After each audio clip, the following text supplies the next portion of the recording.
Diet sir கதைக்களம்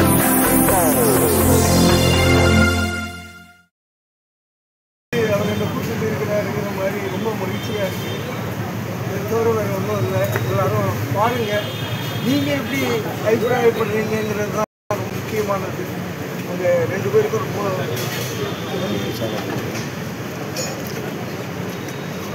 எல்லோருக்கும் வணக்கம். ஃப்ரீடம் பார்த்துருப்பீங்க. நான் முதல் சொன்ன மாதிரி தான் இந்த மாதிரி படம் இப்படி தான் இருக்கும் அப்படின்ற ஒரு விஷயம்.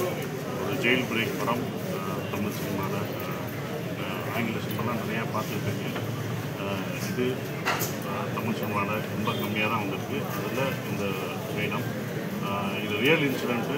1995 நடந்த ரியல் இன்சிடெண்ட்டில் ஒரு ஃபிக்ஷனாக ஒரு கற்பனை கலந்த கதாபாத்திரங்கள் நடித்தா எப்படி இருக்கும் அப்படின்ற அதை வச்சு தான் டைரக்டர் எனக்கு இயக்கியிருக்காரு. ஸோ ரொம்ப சந்தோஷமாக இருக்குது. நீங்கள் பார்த்து வாழ்த்துனதுக்கு ரொம்ப நன்றியை தெரிவிக்கிறோம். சத்யனா, அயோத்தியில் ஒன்று பண்ணும்போது அதை கேள்விப்பட்டு அதை அந்த ஒரு வெளியூருக்கு அந்த சவுண்ட் போச்சுன்னா தளர்த்தி இது பண்ணாங்க அரசாங்கம். ஸோ அதே மாதிரி இப்பவும் அகதிகள் அப்படின்னு சொல்லி 6 மணிக்கு மேலே உள்ளே வந்துடணும் அப்படிங்கிறாங்க. ஸோ இதில் காமிக்கிற இன்னல்கள் வச்சு அது மாறதுக்கான வாய்ப்புகள் வரும்னு நினைக்கிறீங்களா? வரும்ன்றனால தான் திருப்பி பண்ணிட்டு இருக்கோம். அது கண்டிப்பாக வரும்ன்ற நம்பிக்கை இருக்குது. ஏன்னா வெளிநாடுகள்லாம் கொடுக்கும்போது நம்ம ஊரில் நம்ம மக்கள் தமிழ் பேசுகிறவங்களுக்கு அதை கொடுத்தா நல்லா இருக்கும்னு நினைக்கிறேன். ஸோ அது கண்டிப்பாக வரும்ன்ற நம்பிக்கை இருக்குது. வரும். இப்போ ஆடி லான்ச்சில் ஒரு பாட்டு பார்த்தோம், பிரமாதமாக இருக்குது. ஒரு கல்யாண சீன் மாதிரி அந்த பாட்டு இந்த பாட்டு கல்யாணம் நடக்கிறது வந்தது. சரி, அது லென்த்தாக இருக்கிறதுனால நம்ம அதை வெறும் ஆடியோவுக்கு மட்டும்தான் நாங்கள் அந்த பாடல் எடுத்துருக்கோம். ரொம்ப லென்த்து கதை ரொம்ப நேரம் அங்கே போயிடும். ஏன்னா ஜெயில் கான்சென்ட்ரேட் பண்ணி ஜெயிலில் நடக்கிற விஷயங்களை காமிக்கணும், அங்கே இலங்கையில் காமிக்கிறது கம்மி பண்ணணுன்றதுக்காக அதை கம்மி அந்த ஒரு வக்கீல் வந்து ஹெல்ப் பண்ணியிருக்காங்க. அது மாதிரி பண்ணியிருக்காங்க. அப்போ அவங்க மேலே ஏதாவது கேஸ் ஏதாவது போட்டிருக்காங்களா? கேஸெல்லாம் எல்லாம் கற்பனை தான் பண்ணியிருக்காங்கன்றது ஒரு கற்பனை கதாபாத்திரங்கள். அதான் கடைசி உங்களுக்கு வரும். இது ரியல் நடந்த இன்சிடென்ட்டு, ஆனால் கதாபாத்திரங்கள் எல்லாம் கற்பனை அப்படின்ற விஷயத்தை நம்ம அது வந்து டைரக்டர் கேட்குறாங்க. தப்பிச்சு போன கைதிகள் யாராவது சிறையில் இருப்பாங்க இல்லையா சார், அவங்கள யாரையும் சந்திக்கிறதுக்கு கேமரா பாருங்க சார். அந்த சம்பவம் நடக்கும்போது அவங்க கூட இருந்தவங்க கிட்ட நிறைய பேசிக்கலாம். உன்ன போல ஒரு பார்த்ததுல அந்த பாட்டில் வந்து ஒரு 2 பேர் மேட்ச் சூப்பராக இருக்கும். ஏன்னா இந்த படத்தை ரொம்ப லென்த்தாக கடைசி சீன் தான் ஜாயின் பண்ணுற மாதிரி வச்சுருக்காங்க. பார்த்தீங்களா அந்த சீன்ஸ்? அந்த ஹீரோயினை கூட உங்க கூட எப்பவுமே வந்து ஜாயின் பண்ணி தான் எல்லா படத்துலையும் பார்த்துருக்கோம். சூப்பராகவும் இருக்கும் எல்லாமே. இதில் ஏன் அவ்வளோ கடைசி நேரத்தில் மட்டும் தான் வச்சு? ஏன்னா ஜெயிலுக்குள்ளே இருக்கும். அதுதான் இல்லை, அதுக்கு முன்னாடியும் காட்டல, அதுக்கப்புறம் லாஸ்ட்டாக ஒரு நீங்கள் வாழ்கிற மாதிரி கூட காட்டலையா? ஏன் கதை ஃபுல்லாக இங்கே போகிறனால ஏன்னா ஜெயில் பற்றி அவங்க கஷ்டப்படுறது. ஏன்னா 2 ஈவெண்ட்ஸுன்னு ஸோ அதுக்கப்புறம் இன்னும் ஃபிக்ஷனாக அங்கே போகக்கூடாது, அங்கே போக வேணாம் அப்படின்றதுனால தான் அவங்க முன் கதையை பார்க்கல. ஆல்ரெடி கல்யாணம் பண்ணிட்டு வந்துட்டாங்க. அந்த கல்யாணம் பண்ண பிறகு அந்த ஃபேமிலியோட சேர்ந்தாலும் ஒரு காமிச்சிருக்காங்க. அதுக்காக தான் ஏன்னா சேர்ற மாதிரி முன்னாடியே பார்த்துட்டிங்கன்னா உங்களுக்கு என்ன சுவாரஸ்யம் இருக்குது. என்னென்னா அவங்க தான் அப்பயே சேர்ந்துட்டாங்க, இப்போ சேர்ந்தாங்க அப்படின்னு அதை பிரிச்சே நம்ம காமிக்கும் போது தான் சேரணுன்ற நம்ம எப்பவுமே தொப்புள் கொடி உறவு சொல்லிகிட்டே இருக்கும் அவங்கள. ஆனால் உத்தரவாதம் பண்ணுறதுலாம் பார்த்த உடனே தொப்புள் கொடி உறவுக்காக இங்கே தமிழ்நாட்டில் யாராவது குரல் கொடுக்குறாங்களா யோசிச்சிங்கன்னா படம் அந்த இலங்கை தமிழர்கள் அப்படின்னு நம்ம சொல்கிறோம், நாங்களும் தமிழர்கள்ட்டு. ஆனால் இந்த சித்திரவாதைகள்லாம் காமிச்சிட்டே இருக்கும், இன்னும் சித்திரவாதை பண்ணிகிட்டே இருக்காங்க. ஏன் அந்த அகதிகளை வெளியில் அனுப்புறதுக்கான எந்த ஒரு அரசியல்வாதிகளும் யாருமே குரல் கொடுக்கவே இல்லை, வெறும் படங்கள் மட்டுமே எடுத்துக்கொண்டாங்க. படம் மீடியாவில் என்ன சொல்லணுமோ அதெல்லாம் சொல்ல முடியும். இது நடக்கணுன்ற நம்பிக்கை நீங்கள் முதல் கட்டத்தில் அது நடக்கணும், நடந்தால் சந்தோஷன்ற ஒரு விஷயம். இதை பார்க்கும்போதும் இந்த மக்கள் எல்லாம் பிடிச்சிருக்கு அப்படின்ற ஒரு விஷயம் வரும்போதும் இந்த மாதிரி இன்சிடென்ட் நடக்கும்ன்ற நம்பிக்கை தான்.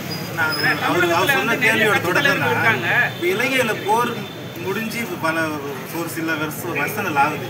ஆனால் இன்னும் தமிழ்நாட்டில் இருக்கிற அகதிகள் முகாம்களில் இருக்கிற தமிழர்களை வெளியேற்றவே இல்லை. நீங்கள் ஒரு நடிகராக ஒரு இயக்குனராக தமிழக அரசுக்கு நீங்கள் என்ன சொல்ல வரீங்க? அதுதான் சார், அவங்க அவங்களும் தமிழ் பேசி தான் வர்றாங்க. வெளிநாடுகளில் அவங்களுக்குலாம் வந்து குடியுரிமை கொடுக்குறாங்க, அவங்களுக்கு கொடுக்குறாங்க, வெளிநாடுகளில் கொடுக்கப்படுது. அப்போ நம்ம மொழி பேசுகிறவங்க, நமக்காக இருக்கிறவங்க நம்ம மொழி பேசணும்.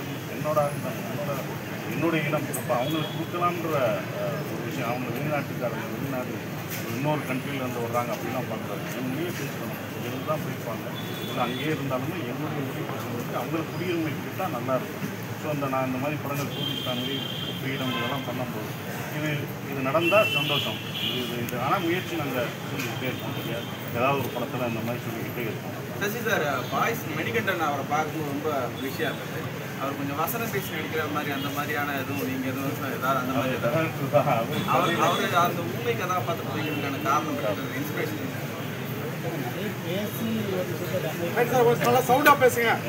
நிறைய பேசி ஒரு விஷயத்தை கன்வே பண்ணுறதை விட அவங்க செய்கையில் சொல்கிறது இன்னும் வேகமாக போய் சேரும். ஏன்னா அவர் வந்து வரைகிற படங்களாக இருக்கட்டும், உதாரணத்துக்கு வந்து ஒரு பெரிய இன்சிடென்ட் நடக்கும்போது ஒரு கையில் ஒரு சங்கிலி போட்டு கட்டி வச்சுக்கிற மாதிரி இருக்கும், அதுக்குள்ளேயே 1000 விஷயங்கள் சொல்லும். அதே மாதிரி வந்து பார்த்திங்கன்னா அவர் வரைகிற ஒரு படங்களுமே பல விதமான கருத்துக்களை பேசும். அது பேசுகிறத விட அது பெட்டராக இருக்கும் ஃபீல். அதனால அப்படி இருக்காங்க. இல்லை சார், தணிக்கையெல்லாம் கட்டுகள் 1-2 இருந்தது சார். பட் அது படத்தை பெரிய அளவுக்கு பாதிக்கல. இந்த படம் பார்க்கும்போது நிறைய டைலாக்ஸ் அதெல்லாம் சசி சார் படத்தில் ஹைலைட் அந்த சுரங்க சீன்லாம் ரொம்ப நல்லா இருந்தது. அது எத்தனை நாள் எடுத்தீங்க, எங்கே எடுத்தீங்க செட்டு? ஃபாரின் படங்கள் மாதிரி நல்லா இருக்கு. அது செட்டு போட்டாங்க. அது ஆர்ட் டைரக்டர் தான். அதெல்லாம் சொன்னோம், ஐயா நாங்கள்லாம் அதில் போகும்போது எல்லாருக்குமே, நான் மட்டும் இல்லை, அதில் 43 பேரும் கஷ்டப்பட்டாங்க. நாங்கள் மட்டும் எல்லாருமே அது கஷ்டப்பட்டு தான் இது பண்ணாங்க. அப்போ அந்த வழிகள் நிஜமாகவே இப்படி நடந்திருக்கணும் போது யாருக்குமே அந்த வழிகள் தெரியலை. ரொம்ப நன்றி, அதை பாராட்டுலாம். ஏன்னா அவ்வளோ தூரம் எல்லாமே எடுக்கிறதுக்கு இந்த பாராட்டு தான் அப்படியே வழியெல்லாம் மறக்க முடியாது.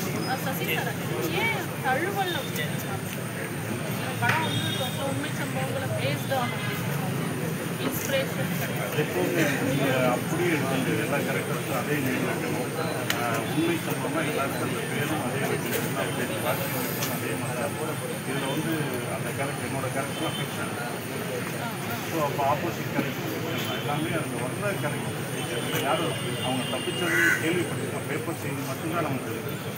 இப்போ இருக்கிற மாதிரி மீடியா இருந்துச்சுன்னா அவங்க யாரும். ஸோ அதனால் அதனால தழுவல். ஸோ அது ஃபிக்ஷன்னால தான்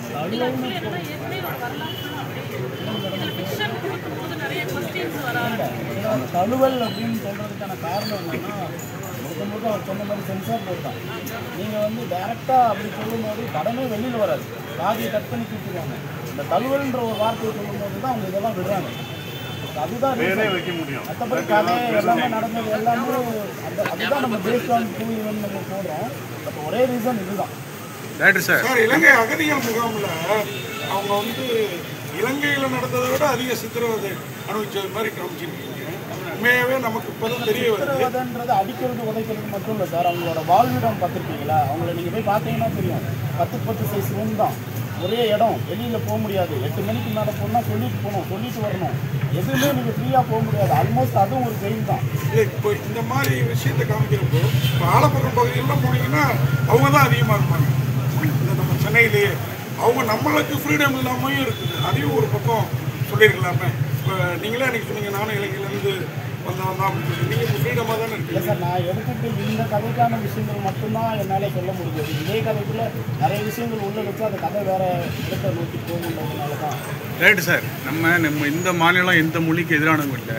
வில்லனோட பேர் வச்சேங்க ரைட்டு. அது பின்னால் ஒரு ஜாதி பேர் வச்சா ஒரு இதாக இருக்கு. ஏன் அதை தவிர்த்துருக்கலாமே? அடுத்த படத்தில் தவிர்த்துறேன் சார். டைரக்டர் சார், இந்த படத்துக்கு வேறு ஏதாவது பேர் பஸ் வச்சுருந்தீங்க? சிறைச்சாலை, விடுதலை இல்லை சார், இதுக்கு முதலே வச்சுருந்தேன். இதில் ஒரு டைலாக் லாஸ்ட்டில் வச்சுருக்கீங்க. போகும்போது மாறன் என்கிட்ட கர்ணன் சொல்கிறாரு, எனக்கு வந்து அவர் கொடுக்குறதும் கர்ணன். அதை எப்படி நீங்கள் யூஸ் பண்ணி அவருக்காக யூஸ் பண்ணிங்களா?